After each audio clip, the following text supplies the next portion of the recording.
Alright, for anybody that gets two squats, I've had a few people ask me about the subwoofer enclosure in my truck. Um,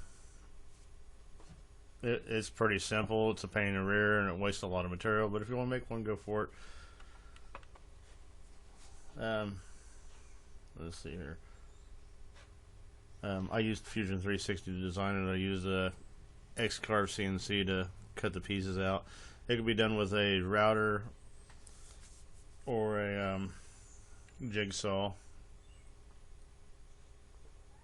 which would probably be much faster because it took forever.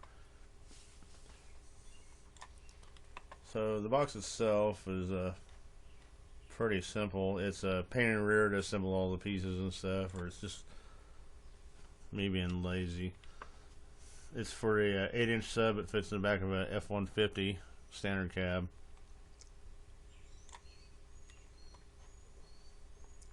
And this computer is like so freaking slow. It's horrendous.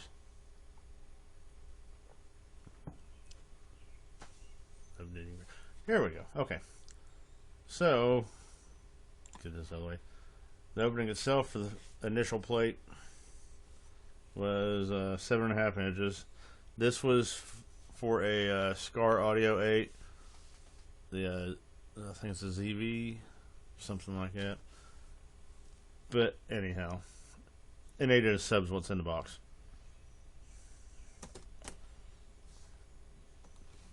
So the cutout itself was 7.5 inches.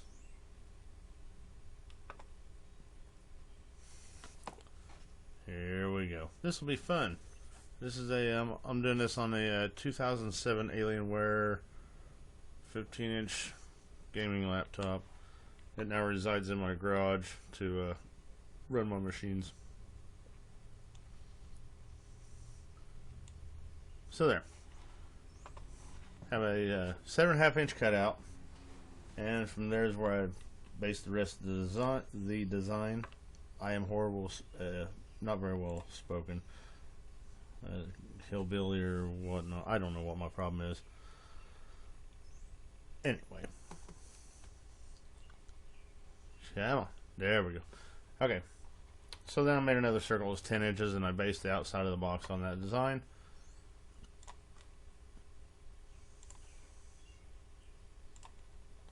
And all it is three sides of it are squared off. There's nothing fancy to the box itself.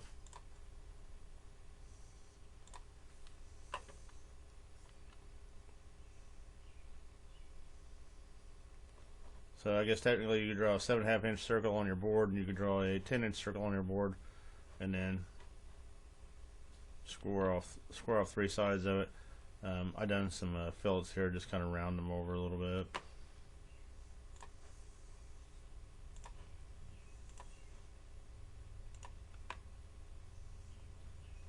Okay, so that was the box itself here.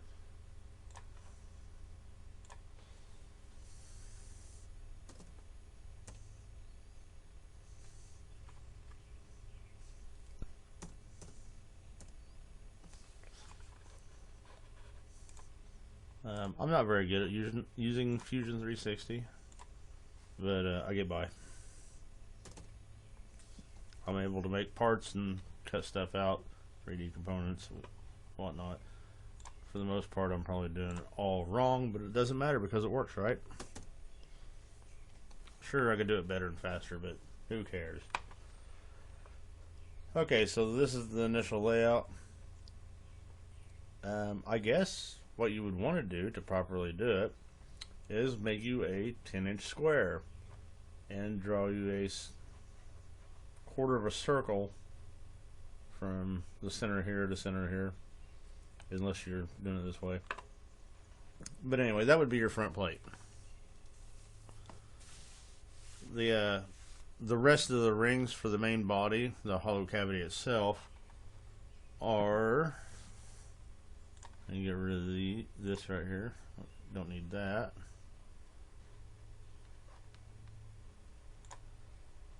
I'm thinking I made the rings 3/4 of an inch thick. Pretty sure I did.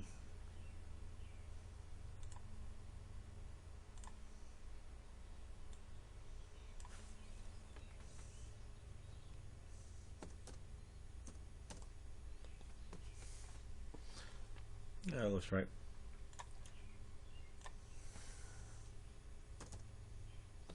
Now I do know that I can click on all these and do it all at once, and I'm not in the mood.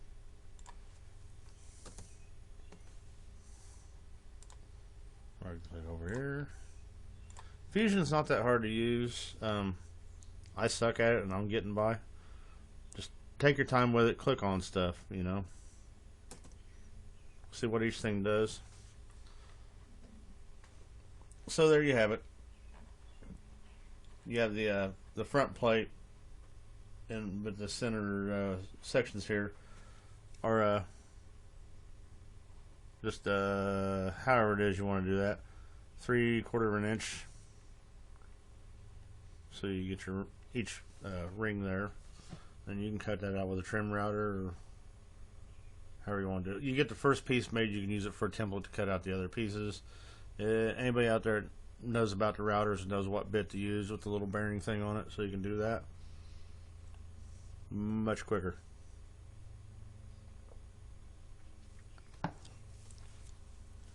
So the big thing is I don't know what you want your cubic footage or whatever it is you want on the inside here. So when I figured that, and I don't remember my specs offhand right now, each ring is 3/4 of an inch thick, and I just done that wrong. I don't want to solid model that part. What I want is this part. This is a hollow cavity here, and if you go to your manufacturer website, you should be able to find out what volume your subwoofer takes. So what I've done though to figure that out is I made this piece here, which is the hollow cavity, 3/4 inch thick. Now somewhere in here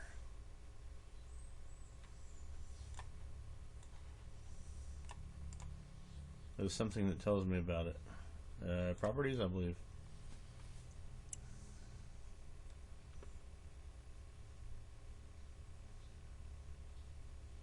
Yeah, volume right here. So each hollow segment is 51.16 cubic inches. If I'm looking at that right. I'm not much of a numbers guy. But yeah, that's how I figured out my enclosure space.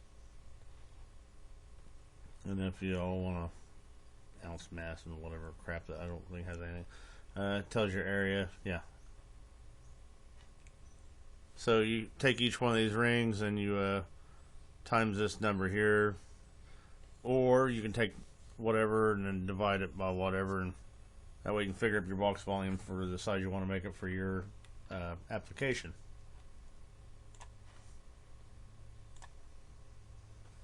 And that's pretty much all that is. And then see if I still got it on hand here.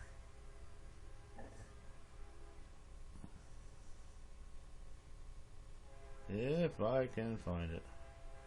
It's been a while since I made the box, so I might have to scroll back a ways.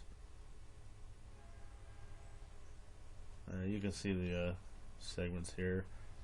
I don't know if it shows up. This one here was going to be ported along the top and the chamber on the inside.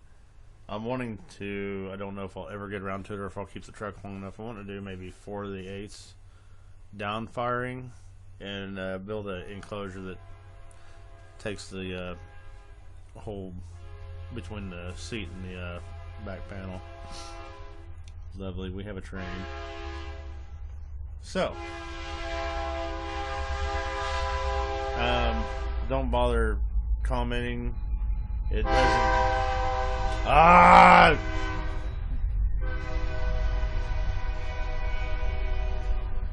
So the train going by means my wife will probably be out here next flapping her gums. Love her to death. But anyway, I might not answer any comments on this one. It's pretty self-explanatory. Just scroll back to the video and listen to my crappy commentary on how this is done. It's pretty simple, just some rings and such.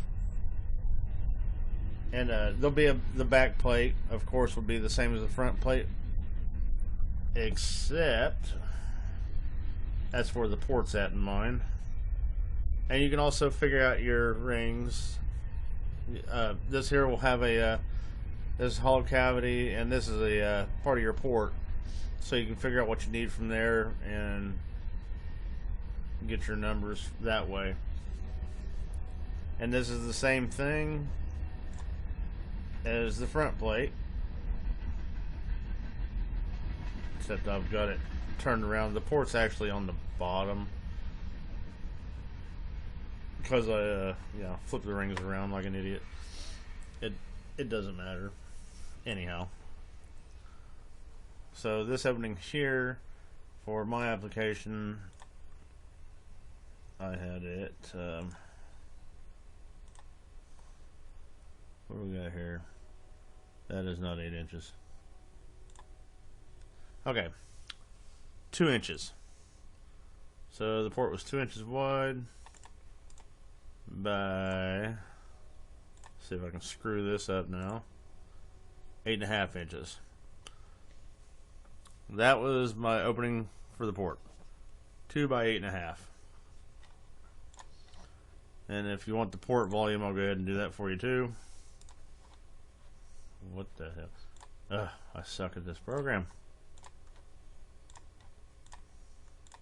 We'll just go ahead and bump all these up there. 0.75. There we go. So this empty chamber up here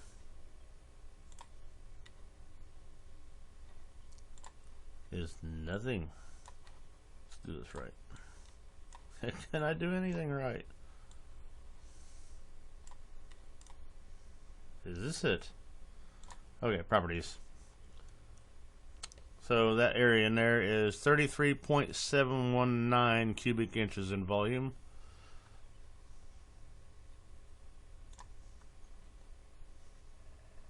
And wow, I am horrible. The port area. Now remember, once again, this is for each ring segment, for each three quarters of an inch thick piece. And this one here is 12.71 cubic inches. You can find some online calculators to figure all that up for you, and you can change your port design if you already know what you need. But that's what I've done. Each ring that I stacked up to this ended up making a solid body. So let me get out of this out of the way here. So basically what it was is this piece here, I figured out volume here, for what I needed here. It got me pretty close, but you'd end up having something that no, what am I doing? Did I click the right thing?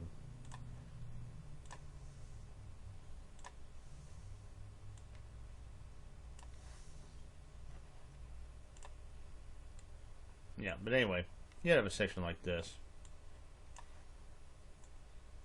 after it's glued up, and then the plate that goes on the back would not have this cut out, it would just have the cutout for the port.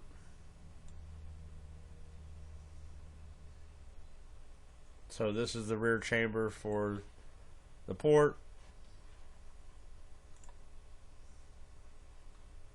and this here would be the front chamber, or yeah, this would be the front chamber for Cooperate.